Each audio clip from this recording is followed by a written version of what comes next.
안녕하세요. 옛 이야기입니다. 옛 이야기 채널은 사연 읽어주는 남녀 채널에서 지금은 삭제되어 들을 수 없는 21년도에 소개해드린 사연 중 베스트 사연만 뽑아서 읽어드리는 채널입니다. 구독과 좋아요 부탁드리며 그럼 오늘의 사연 바로 소개해드리겠습니다. 안녕하세요. 저는 결혼한 지 3년 만에 충격적인 시댁의 실체를 알게 되었어요. 인간이라면 할 수 없는 평범한 모습 뒤에 감춰진 최악의 추악한 모습들을 보았고 천벌받을 사람들에 관해 이야기해보려 해요. 저는 나이 30에 7년 사귄 동갑인 지금의 남편과 결혼을 했습니다. 대학교 다닐 때 같은 과 같은 학번의 동갑으로 만나서 친구로 3년을 지내면서 서로에 대해 소중함을 알게 되었고 남편은 저의 말이라면 죽는 신용까지 할 정도로 제 말이라면 존중해주고 모든 것을 들어주었어요. 저희 아버지도 어머니께 늘 자상하고 다정다감하세요. 저희에게도 언제나 말없이 뒤에서 묵묵히 곁을 지켜주시고 항상 엄마의 말에 귀를 기울이시는 세상에 둘도 없는 착한 남자이십니다. 그래서 저의 이상형도 그렇게 형성된 것 같아요. 그렇게 남편은 정말 저밖에 모르는 바보라고 할 정도로 너무 착하고 저에게 올인하는 그런 남자였어요. 그리고 남편이 군대 가기 전 저에게 고백을 하더라고요. 늘 네 곁을 지켜주면서 옆에 있고 싶은데 군대를 가야 하니 이제 네가 내 옆을 지켜줘. 우리 정식으로 사귀자. 네 옆에 평생 있고 싶어. 사랑해. 저는 바로 승낙을 했고 사실 말이 친구였지 3년 동안 슬픈 일, 기쁜 일을 늘 함께하고 소울메이트 그 이상으로 친했기에 그 감정이 이미 친구를 넘어 서로 사랑이라는 것을 알고 있었어요. 그렇게 연인이 되었고 군대를 기다리며 서로에 대한 믿음과 사랑을 더 키워나가게 되었어요. 그리고 서로 대학을 졸업했고 각자 취직을 하게 되었죠. 사실 7년간 연인으로 지내면서 서로의 집을 한 번씩 드나들고 부모님께도 인사도 드리고 하였는데 조금은 남들과는 다른 집이라는 걸 조금씩 알게 되었습니다. 남편은 자신의 가족을 소개할 때 세상 둘도 없는 좋으신 분들이라고 했어요. 게다가 개인주의 성향이 강해서 서로 터치할 것 없는 자유로운 영혼들이라고 했죠. 저에게 결혼을 하면 시집살이의 시자도 생각할 것 없고 복받았다고 하며 성격이 전부 나갔기 때문에 편안할 거라고 안심시켜 주었어요. 남편의 집안은 어머님과 누나가 둘 있는 네 식구예요. 시아버지는 10여 년 전쯤 돌아가셨다고 했습니다. 시어머니는 여성스럽고 마음이 여리시고 완전 한마디로 공주님이셨어요. 나이가 50이 되어 가시는데도 매달 미용실 가서 머리를 하시고 네일아트를 받는가 하면 속눈썹 펌까지 하실 정도로 외모 꾸미기와 자신의 관리를 절대 소홀히 하시는 분이 아니셨죠. 저는 처음에 뵀을 때는 정말 잘 가꾸시고 고우시다, 부지런하시다 정도로 우리 엄마랑은 많이 다르시구나 하고 생각했었던 것 같아요. 그리고 누나가 둘이 있고 미인이신데다가 다들 바쁘고 해서 7년 동안 2번 정도 본 것 같아요. 남편 말대로 남편 식구들은 정말 개인주의가 강했고 자신의 일은 자신들이 알아서 처리하기에 있는 둥 없는 둥 했습니다. 누나만 있는 막둥이 귀한 아들 집은 무조건 시집살이가 심하다며 절대 시집가면 안 된다는 말이 무색할 정도로 아무 관여가 없으셨어요. 그리고 집에 한 번씩 놀러 갈 때에도 어머니는 늘 스케줄이 바쁘신 듯 잘 마주치지도 않았고 시집가기 전에는 정말 아무런 일이 없었습니다. 다만 한 번씩 어머니가 주말에 저희가 데이트할 때에 전화가 오셔서 심심하다고 놀아달라고 하신 적이 있는데 남편이 여자친구와 있으니 나중에 통화하자고 딱 끊어주는 걸 보고는 아, 고부 갈등은 없겠구나 이런 생각도 한 적이 있었어요. 하지만 결혼을 하고는 저의 그 짧은 생각이 한참 잘못되었다는 걸 알게 되었죠. 사실 결혼을 할 때에도 많은 우여곡절이 있었어요. 바로 저희 부모님의 반대였습니다. 남편과는 싸운 적도 없고 아무런 문제가 없었지만 다시 한번 생각해보라고 하셨던 거였어요. 남편은 100점이라 하더라도 결혼은 남편과 하는 것이 아니라 집안과 하는 것이라며 그 집안 식구들 때문에 네가 힘들어서 살겠냐는 것이 주된 결혼 반대의 이유였어요. 저는 당시 너무 의아했고 아무 문제가 없다고 하니 홀어머니의 누나가 둘씩이나 있는데 그곳을 네가 감당하겠냐는 것이 걱정의 중심이었습니다. 이걸 들으니 저는 부모님께 실망을 했어요. 어떻게 그렇게 말을 할 수가 있을까? 아버지를 여인 것이 남편이나 가족의 잘못이 아닌데 왜 저렇게 말씀하실까? 좀 실망을 했지만 어련히 내 부모의 괜한 걱정이다 싶어 괜찮으니 걱정 말라며 친정 부모님을 안심시키고 저희 둘은 결혼 승낙을 받을 수 있었습니다. 그렇게 저희는 상견례 약속을 잡았고 예단 예물도 전부 간단하게 하거나 생략하기로 했어요. 옷은 한 벌씩 해드리기로 하고 무사히 아무 일 없이 마칠 수 있었죠. 그렇게 결혼 준비를 하면서 그 흔하다는 싸움 한 번 한 적이 없고 남편은 결혼에 꽂힌 여자라면서 제가 하고 싶은 대로 다 하라고 모든 것을 저에게 맞추어 주었어요. 그런데 문제 발생은 이상한 곳에서 일어나기 시작했습니다. 상견례를 할 때에 옷 한 벌씩 해드리기로 했던 그 옷을 저는 남편과 저의 형편에 맞게 하려고 했으나 어머님과 누나는 명품을 받기를 원하시는 거였어요. 저희 부모님이 경제적으로 여유 있고 지금까지 모으신 재산도 꽤 많은 편이긴 하지만 저는 부모님께 손 벌리고 싶은 생각이 전혀 없었습니다. 그래서 남자친구에게도 둘이서 해결할 수 있는 범위 내에서 소박하게 결혼하자고 했었고 남자친구도 제 말에 동의한 상태였었죠.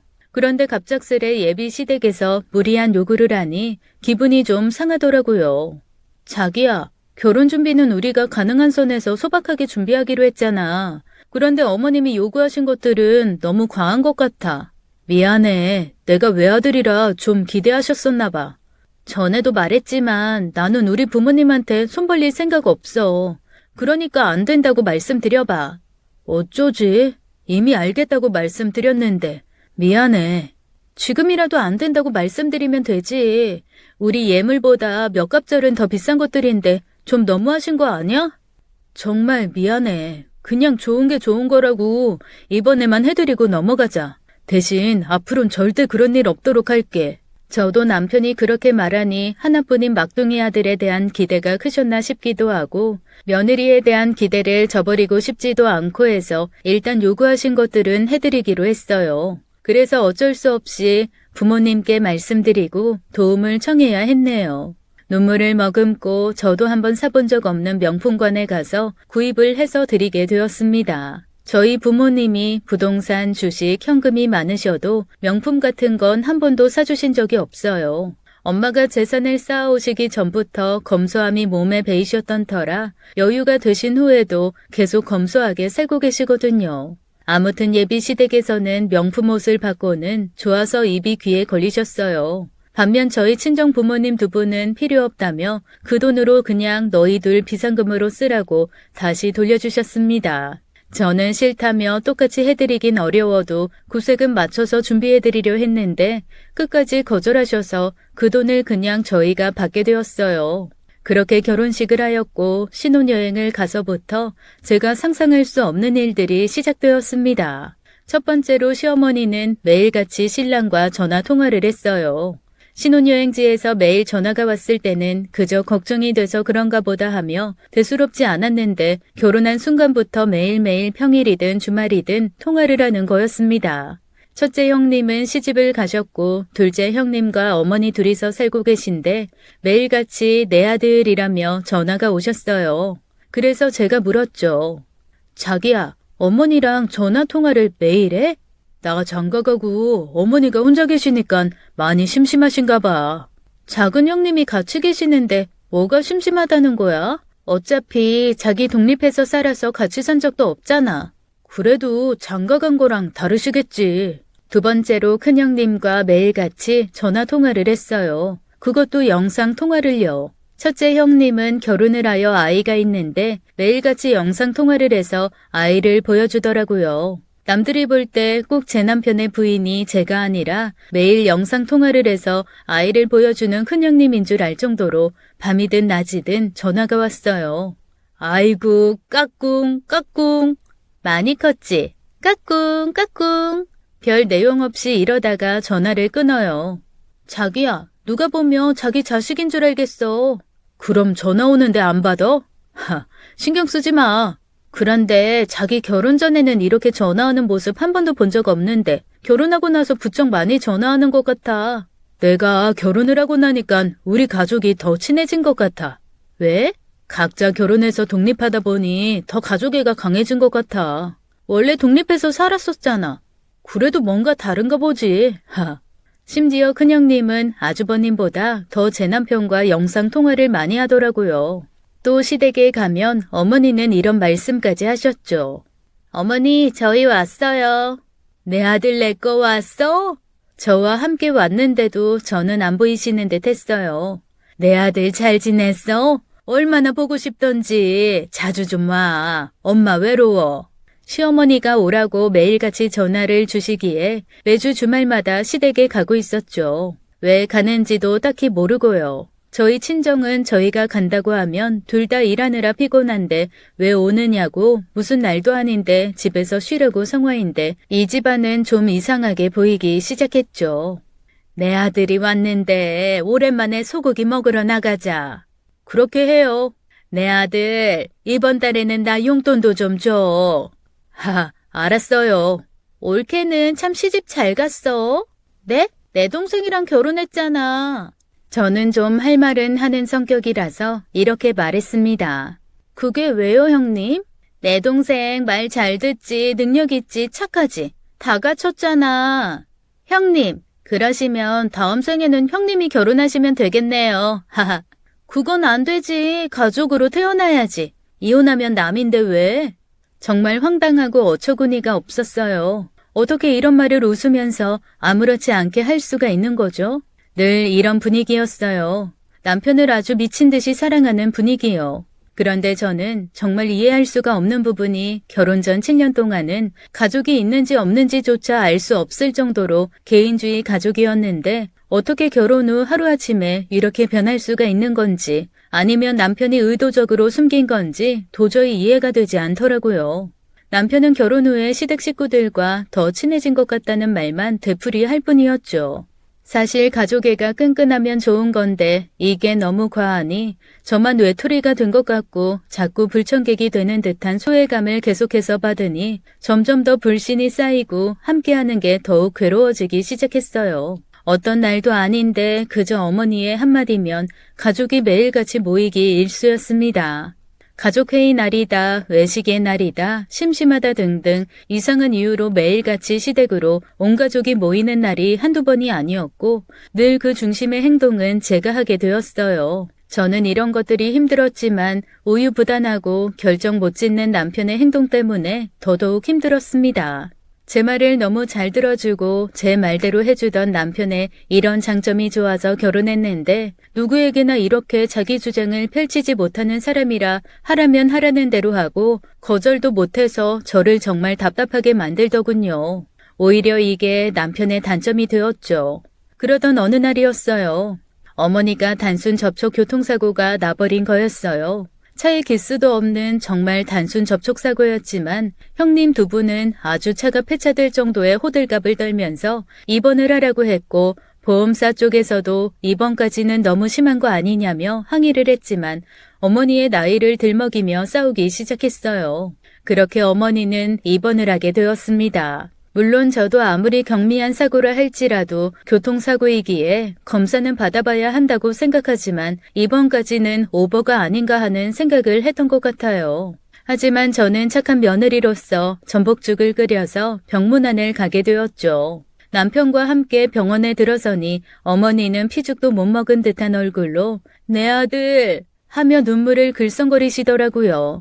저는 속으로 뭐지? 하며 너무 황당했던 것 같아요. 남편은 어떻게 하냐며 걱정에 걱정을 하더라고요. 그리고 1시간 후 큰형님, 작은형님 두 분 다 오셨고 그렇게 저희들은 어머니께서 전복죽을 다 드시는 걸 보고 면회 시간이 끝날 때까지 앉아 있다가 이제 가려고 하는데 갑자기 어머니께서 말씀하셨습니다. 얘야, 너 자고 갈 거지? 저요? 그래, 여기 너밖에 더 있냐. 나 혼자 병원에 무서워서 못 있겠어. 그래, 옳게 자고 가. 며느리가 이럴 때 있어야지. 형님, 저 내일 출근해야 하는데 형님이 주무시고 가세요. 난 애를 봐야 돼서 안 될 것 같아. 나 오늘 남친 만나기로 했어. 그래, 넌 할 것도 없잖니. 네? 어머니의 황당한 말에 남편을 쳐다보니 남편이 이러더라고요. 글쎄, 자기야, 집에 청소랑 밥은 내가 알아서 할게. 자고 와. 난 괜찮아. 이게 무슨 말도 안 되는 소리입니까? 괜찮아라뇨. 제가 괜찮지가 않은데. 전 너무 황당했어요. 이런 일이 한두 번도 아니어서 저도 할 말은 하고 살아야겠다고 생각했습니다. 더 이상 무책임하고 우유부단해 남의 의견만 따르는 성격의 남편을 믿고 기다리다가는 이 집안의 노예밖에 되지 않겠다는 생각이 들었어요. 어머니, 저는 병원에서 잘 수 없어요. 내일 출근도 해야 해서요. 정 불편하시면 어머니 자식이 3분이나 계신데 상의해보세요. 저는 먼저 가보겠습니다. 이렇게 말을 하고 나오는데 정말 속이 다 후련하더라고요. 남편이 따라와서 저에게 어떻게 그런 말을 할 수가 있냐고 했습니다. 자기야, 효도는 셀프야. 그리고 나 내일 진짜 출근해야 한단 말이야. 그렇게 저는 집으로 와버렸어요. 그리고 그날은 남편이 병원에 있었습니다.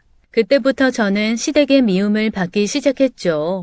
김장, 대청소, 모든 걸 저에게 시켰으며 심지어 이제는 용돈의 금액까지 적어서 저에게 대놓고 요구를 하시기 시작했습니다. 저희 부부는 맞벌이를 하는 상태여서 공동생활통장을 만들어 놓고 일정 금액을 반반 부담하고 나머지 버는 돈은 각자가 사용하도록 정하고 살아서 용돈을 드리게 되더라도 친정과 시댁에 똑같이 드리고 있었어요. 예를 들면 생신이나 명절에는 무조건 인당 10만 원으로 드리기로 했고 저는 부모님이 2분 다 계시기에 10만 원씩 드리고 시댁은 어머니만 계시기에 20만 원을 드려서 각자 집안에 하는 걸 똑같이 드렸습니다. 하지만 말처럼 그렇게 되지 않았죠. 왜냐하면 친정에는 1년에 2번 간다면 시댁은 매주 가고 또 각종 이벤트들을 만들어내는 통에 시댁에만 쏟아부은 개인사비와 공동생활비는 계속해서 늘어나고 있었거든요. 이런 걸 남편에게 말해도 그저 돌아오는 대답은 어쩔 수 없잖아. 미안해. 일 뿐 아무런 해결이나 방안 등을 내주지 않았어요. 정말 답답한 생활에 지쳐가고 있었죠. 그런데 하루는 너무도 충격적인 걸 보게 되었습니다. 집에서 청소를 하다가 남편의 카드 명세서가 있길래 아무 생각 없이 뜯어보게 되었어요. 그런데 글쎄 그건 분명 남편의 개인 카드인데 명세서에는 백화점이며 마트 등 생활 흔적들이 쓰여진 내역들이 줄줄이 있었고 심지어 모텔에 간 내역까지 있더라고요. 저는 너무 충격을 받아서 남편이 집에 오자마자 따져 물었습니다. 이거 도대체 뭐야? 아, 그게 뭐냐면 사실은 말을 해. 왜 말을 못해? 당신 2집 살림 사는 거야? 미안해. 당신 제정신이야? 진짜 그런 거냐고. 말을 해봐. 진상은 이러했어요. 남편은 이제까지 시어머니와 둘째 형님에게 카드를 주었고 생활비 및 용돈 등 카드로 생활할 수 있도록 모든 돈을 지원해 주었다고 했어요. 자신이 월급을 받으면 공동 생활비만 내고 나머지는 고스란히 시어머니가 다 쓰시도록 한 거더라고요. 저는 어처구니가 없었습니다. 결혼을 했는데 어떻게 나에게 한마디 상의도 없이 그럴 수가 있냐며 따져 물었어요. 심지어 카드를 줬음에도 불구하고 시댁에 갈 때마다 공동 생활비로 쓴 외식비며 용돈이며 선물이며 그런 것들은 왜 또 다 따로 했냐고 했죠. 그러자 남편의 하는 말이 가관이었습니다. 내가 그렇게 안 하면 자기가 이상하게 생각한다고 엄마가 절대로 말하지 말라고 그래서. 전 정말 이때 뒤통수를 한 대 얻어맞은 듯 했어요. 이 남자 도대체 어디까지인가, 내 남편인가 시어머니의 아들인가. 정말 말 그대로 그저 남의 편인 남편이었어요. 저는 남편을 데리고 시댁으로 달려갔습니다. 어머니, 형님, 남편 카드는 제가 회수해 갈게요. 네가 뭔데 회수니만이 그런 말을 해? 우리 아들이나 쓰라고 준 거를 네가 뭐라고 그걸 가져가니? 어머니, 카드를 한 달에 300만 원을 쓰시면서 다달이 용돈이며 선물이며 어떻게 그 돈을 다 받으실 수가 있으세요? 저희는 돈이 없어서 지금 그렇게 갖고 싶은 아이도 가지지 않고 있는데. 네가 애 못 갖는 게 자랑이야? 돈도 골랐어? 내 동생이 돈 잘 벌어서 준다는데 올케가 도대체 무슨 상관이야? 형님, 지금 형님 나이가 몇 살이신데 아직까지 동생이 벌어다 준 돈으로 생활하시는 거예요? 직접 벌어서 써도 모자랄 판에 자기 용돈 정도는 스스로 책임지셔야죠. 이게 어디서 목소리를 높여? 말하는 뻔세하고는 당장 나가지 못해? 꼴도 보기 싫다. 이만 가보겠습니다. 여보, 가자. 일단 먼저 집에 가. 난 우리 가족끼리 상의 좀 하고 갈게. 전 정말 어이가 없었어요. 7년을 사귀고 결혼 생활 3년인데 이렇게 사람을 잘못 봤나 싶으면서 이대로는 도저히 안 되겠다 싶었어요. 이제는 결정을 해야겠다 싶었죠. 남편은 집으로 왔고 겨우 설득시켰다며 앞으로 시댁에 생활비 300만 원을 주고 일절 아무것도 안 해주기로 했다는 겁니다. 그것도 남편이 시어머니께 빌고 빌어서 허락받았다고 하더군요. 너무 어이가 없어서 한 푼도 주지 말라고 했더니 저와 결혼시켜주는 조건으로 생활비를 주기로 했다는 말을 했습니다. 남편이 한 달에 500만 원을 버는데 결혼을 하지 않았으면 500만 원 전부 생활비로 냈을 건데 결혼을 하여 300만 원으로 줄어들었다며 시어머니가 매일 하소연을 한다고 했어요. 줄어든 생활비 탓에 생활이 아주 불편하고 어렵다면서요.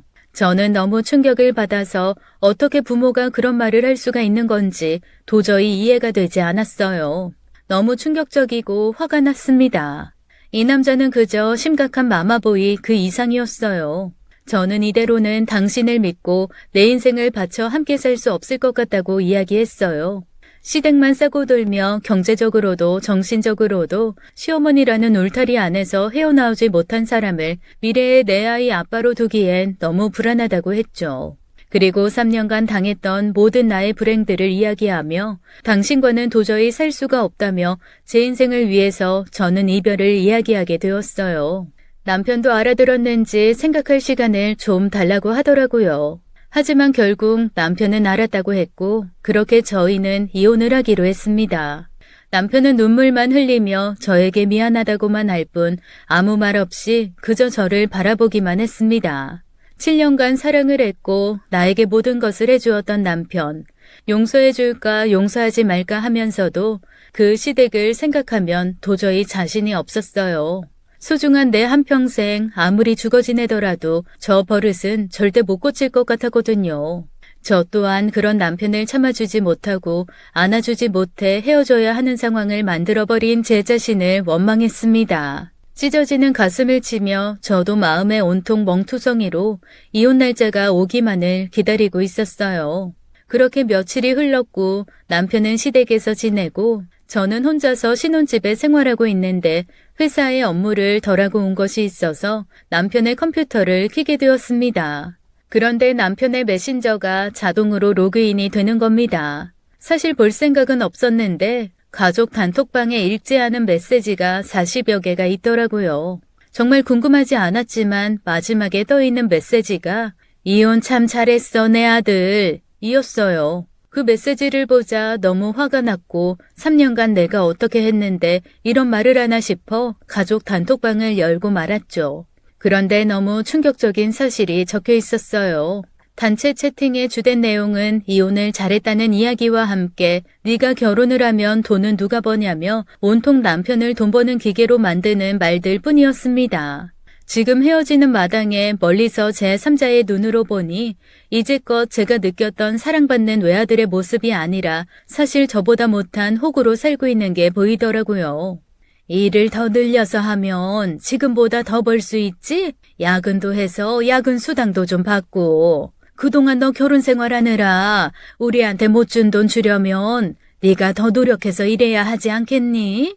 우리가 지금까지 널 키웠는데 네가 이 정도는 해야 은혜 갚는 거지. 안 그래? 그래, 엄마 말이 다 맞아.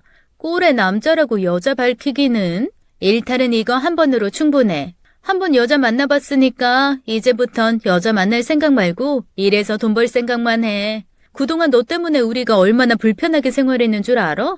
키워준 은혜는 갚아야지. 시어머니는 그렇다 쳐도 고작 3살 차밖에 나지 않는 둘째 형님이 저런 말을 했다는 게 저는 조금 이상하더라고요. 그렇게 몇백 개가 되는 단톡을 모두 읽고 나서야 저는 모든 진상을 알게 되었어요. 남편은 이 가족과 진짜 가족이 아니었습니다. 13살에 입양되어 와서 그때부터 지금까지 키워줬다는 이유 하나만으로 온갖 생고생을 다 시켰더라고요. 어린 시절부터 매질과 학대로 정신을 세뇌시켜 시어머니와 시누이들이 시키는 대로 하며 살아온 것이었어요. 단체 채팅 속에 남편은 감정이 없이 그저 알겠다, 그렇게 하겠다, 네, 이런 말들만 할 뿐이었죠. 저는 읽는 내내 눈물이 났어요. 남편은 마냥 착해서가 아니라 그저 노예처럼 어릴 때부터 길들여진 불쌍한 아이의 모습 그 자체였습니다. 그저 자신을 키워준 사람에 대한 은혜를 갚아야 한다는 강박감이 그를 조종하고 있었어요.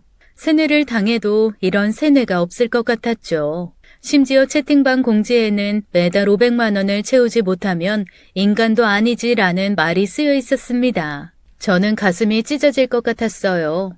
지난 10년을 봐왔는데 왜 이 사람들의 실체를 알지 못했을까? 왜 이 남자는 이렇게 불쌍하게 살아왔을까? 왜 나는 이 남자를 사랑한다면서 이 가족들에게 지쳐서 오로지 이 세상에 나밖에 없는 이 남자를 버렸을까?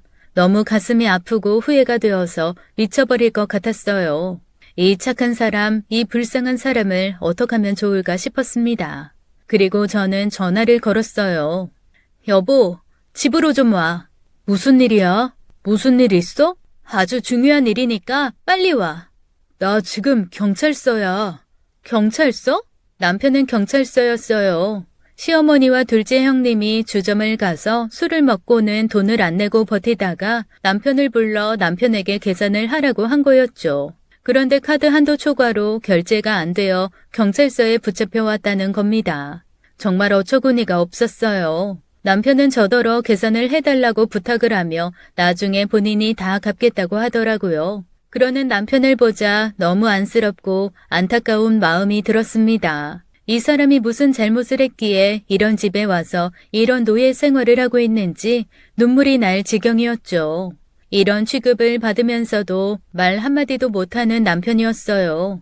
옛날 연애할 때에 친정엄마가 갑자기 아파서 응급실을 가야 하는 상황이 있었는데 제가 울면서 남편에게 전화를 했더니 한 걸음에 달려와서는 의사 선생님께 엄마 좀 제발 구해달라며 엉엉 울면서 애원하던 그때의 눈빛이 생각났습니다.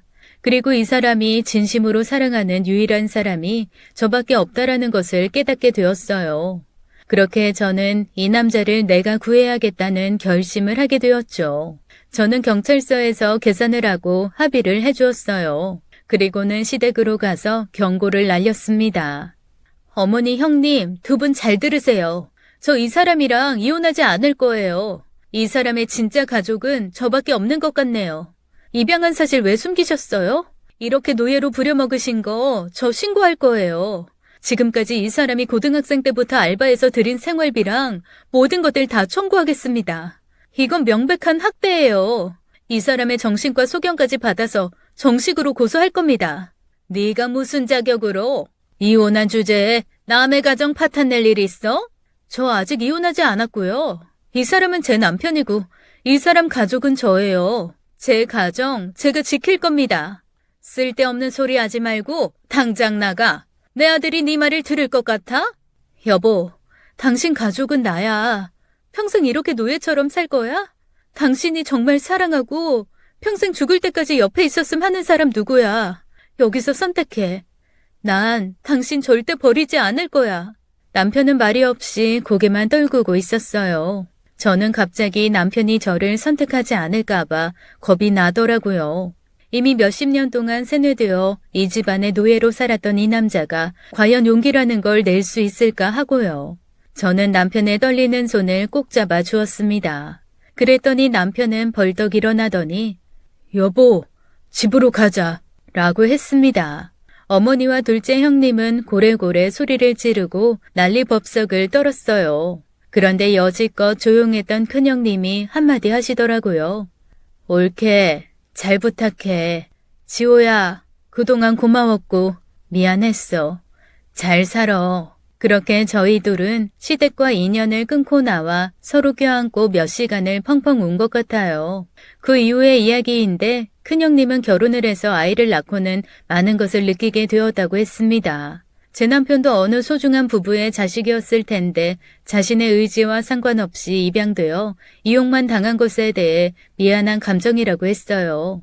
버려진 것도 서러울 텐데 사랑받지 못하고 이용만 당한 채 크게 한번 웃지도 울지도 못한 그 꼬마가 자꾸 떠올라 죄책감에 시달렸다고 했습니다. 그러면서 늘 미안한 마음이 있었고 어머니와 둘째 형님에게 그만 좀 하라고 말도 해보았지만 전혀 먹히지가 않았다고 하시며 미안하다고 사과를 하셨어요.